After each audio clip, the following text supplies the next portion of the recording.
وزیر کشور ایران اعلام کرد که طی چند ماه اخیر بیش از 2 میلیون پناهجوی افغانستانی اخراج شدند.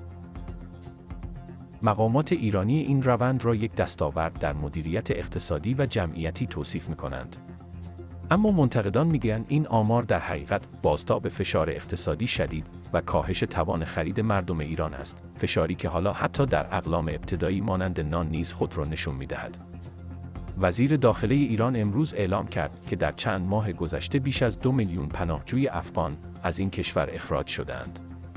به گفته او، این اقدام تأثیر مستقیم بر مصرف کالاهای اساسی داشته و خرید نان در ایران را تا 8% کاهش داده است.